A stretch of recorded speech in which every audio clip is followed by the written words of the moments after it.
हम कर्म को मानते हैं, अपना सनातन धर्म कर्म को मानते हैं। वैसे ये केवल बुद्धिस्ट की बात नहीं है, चाहे हिंदू हो, चाहे जैन हो, सिख हो, बुद्धिस्ट हो, सब कर्म को मानते हैं।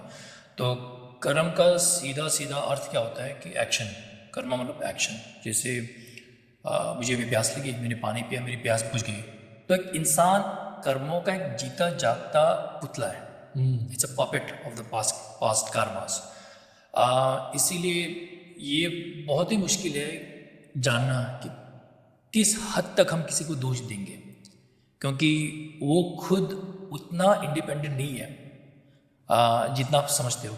जैसे अभी मान के चलिए आपको थकान महसूस हो रहा है तो आपको तो सोना ही पड़ेगा, आपको भूख लग रहा है आपको किचन जाना ही पड़ेगा, आपको प्यास लग रही है आपको पानी पीना पड़ेगा। तो हम कितना इंडिपेंडेंस कितना हमारे हाथ में, उतना इंडिपेंडेंट नहीं है जितना हम सोचते हैं। और हमारी तरह दूसरे लोग भी उतने इंडिपेंडेंट नहीं है। तो किसी को दोष देना मतलब मुश्किल लगता है। It's difficult to blame somebody when you know that somebody is completely powerless, जिससे हम हैं कभी कभी।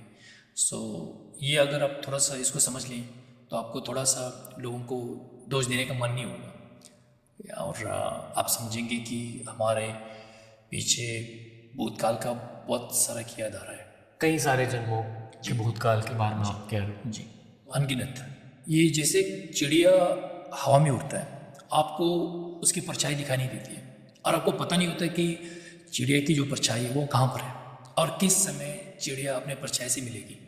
लेकिन जब भी चिड़िया उतरेगी, चाहे जैसे मान के चलिए बैंड्रा में उतरा, ठीक है, तो आपको पता चलेगा बैंड्रा में उतरा तो 3:30 बजे उतरा और इसकी परछाई है वो उसे टच कर रही है। तो उसी तरह जब भी आपके साथ कुछ होता है, अच्छा होता है, तो आपको ये सोचना है कि पिछले जन्म में आपने कुछ अच्छा काम किया है, क्योंकि अभी उसका नतीजा अभी आपको अच्छा महसूस हो रहा है, खुशी मिल रही है। उसी तरह अगर आपके साथ कुछ घटना होती है दुखित, तो आपको ये भी जानना है कि पिछले जन्म में आपने कुछ किया, लेकिन वो अभी दिखाई नहीं देगा, जब होगा तब दिखाई देगा। जैसे जब चिड़िया लैंड करती है, परछाई से टच होती है, तब पता चलता है कि परछाई है और इस समय टच हुआ और यहाँ पर हुआ। तो हमें भी पता चलता है जब हमारे साथ कुछ अच्छा होता है तो हमने भी पिछले जन्म में कुछ अच्छा किया है, कुछ ऐसा किया होगा, एक अंदाज़ा हमें मिलता है। ये ना मैंने पिछले 10 सालों के सफ़र से सीखा है कि हमारी दुनिया में लक का बहुत बड़ा फैक्टर रहता है। और पिछले 3-4 साल में जिस तरह की ग्रोथ देखी है, इतने अच्छे मोमेंट्स हुए थे। उन मोमेंट्स में ना मैंने बस परमात्मा को थैंक यू बोला था और सवाल नहीं पूछे कि ये क्यों हो रहा है। तो जब मुश्किलों का सामना करना पड़ा, मैंने परमात्मा को थैंक यू नहीं बोला, बस पूछा कि क्यों। But at the same time एक लेवल की एक्सेप्टेंस थी जी, क्योंकि जब अच्छी चीज़ें हो रही थी तब मैंने उनके बारे में ज़्यादा नहीं सोचा था। इसलिए जब मुश्किलों का सामना करना पड़ा, मैंने उसको जैसे मंदिर में हम प्रसाद देते हैं, उसी नज़रिए से देखा कि ठीक है, मैंने कुछ तो किया हो to get this kind of a response. लोग जो है बाय नेचर बुरे नहीं होते हैं, हालात उनको बुरे बना देते हैं। By nature we are not bad people, we are not angry. Nature से नहीं है, हमारा जो नेचर है, हमारा जो स्वभाव है, वो बहुत ही एक्चुअली शुद्ध होता है। लेकिन टेम्पररीली जब हमारे अंदर डुअलिटी आती है, डुअलिटी वो बहुत जन्मों से आ रहे हैं। डुअलिटी मतलब सब्जेक्ट एंड ऑब्जेक्ट, मैं और तुम। जब हमारे मन में एक मैं आता है तो तुम भी आता है, दैट इज़ द ऑपोजिट। जैसे अगर लेफ्ट है तो राइट भी होगा, सफ़ेद हो तो काला भी होगा। उसी तरह अगर हमारे मन में एक इग्नोरेंस की वजह से, जब हमारे मन में मैं का महत्व बहुत इम्पोर्टेंट बन जाता है, स्ट्रॉन्ग बन जाता है, मजबूत बन जाता है, तो फिर दूसरे का भी एक ऑपोजिशन भी आता है, और उसी की वजह से थोड़ा सा जलन, गुस्सा, कंपटीशन, ईगो, वो सब आता है। तो अभी अपने समाज में ये बहुत ही स्ट्रॉन्ग है, बहुत ही मजबूत है। सब लोग अपने आप को बहुत ही महत्व इम्पोर्टेंस दे रहे हैं, पहले ज़माने में नहीं होता था। और उसी की वजह से लोग कभी कभी दूसरों का बुरा करते हैं, बुरा चाहते हैं दूसरों को। इसलिए मैं हमेशा कहता हूँ, अगर आप आध्यात्मिकता के राह पर चलते हैं तो आपको मैं और तुमको मिटाना होता है। मैं और तुमको छोड़कर हम के बारे में सोचते हैं।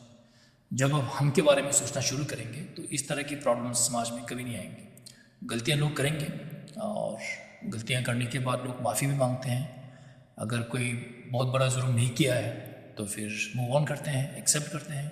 और हमारा समाज भी देखिए करुणा और मैत्री के ऊपर इट्स बेस्ड ऑन दैट। तो हम जानते हैं कि गलतियाँ लोग करते हैं और उसको माफ़ भी करते हैं। It's a compassionate society, move on करते हैं। तो मेरे ख्याल से अब इसी को मन में लेकर चलिए कि it is mainly because of duality, mainly because of ego, competition, या so it's not exactly somebody's fault, किसी का अपना फॉल्ट नहीं होता है। या सो मेनी फैक्टर्स। बोधिसत्व क्या है? बोधिसत्व बेसिकली एक ऐसा शख्स है, एक ऐसा इंसान है जिसने बुद्ध को प्राप्त करने की बीड़ा ली हो, लाइक शपथ ली हो, like who has taken the vow to become Buddha. लेकिन ना केवल अपने लिए, लेकिन ब्रह्मांड में जितने भी प्राणी हैं उनके लिए। तो उनमें ये कहा है कि जब कोई आपको क्रोधित करता है, ठीक है, तो आपका कोई शत्रु हो, कोई दुश्मन हो, तो शांतिदेव ने ये कहा है कि आपके जो शत्रु है, आपके जो दुश्मन है, उसको आपने खुद पिछले जन्म में उनके साथ कुछ बुरा किया है, तो उसका नतीजा आप इस जन्म में आप झेल रहे हैं। That is the direct correlation. तो शांतिदेव कहते हैं कि शत्रु को बनाने का दोष आपका है। पिछले जन्म में आपने उसको जन्म दिया, इस जन्म में भुगत रहे हैं, तो इस जन्म में आप उसको भुगतने और धैर्य का अभ्यास करने के बजाय अगर आप फिर से एक नया साइकिल शुरू करते हैं, उनको फिर नुकसान पहुंचाने का, उनका नाम लेकर उनको फिर बदनाम करने का, बदला लेने का, तो आप एक नया साइकिल फिर से शुरू कर रहे हो। अब उस शत्रु को फिर एक नया जन्म दे रहे हो कि फिर या तो इस जन्म में या अगले जन्म में फिर वो आपको हानि पहुंचाएगा। तो कहीं ना कहीं आपको उस साइकिल को तोड़ना है, उस लूप को आपको तोड़ना है। उसको मैं लूप कहूँगा। एक लूप में फंसे हैं, रिवेंज, बदला लेना, किसी को हानि पहुंचाना, तो आपको लूप तोड़ना है। इस जन्म में मनुष्य के एज ए ह्यूमन बीइंग हमारे पास वो कैपेसिटी है कि हम उसको समझें। हमारे पास करुणा, धैर्य, मैत्री पैदा करने की क्षमता है। तो हमारे पास एक बहुत अच्छा अवसर है कि इस लूप को तोड़ें और हमारे जो दुश्मन हैं उनको फिर से आप नए दुश्मन ना बनाएं और साइकिल को वहीं तोड़ें।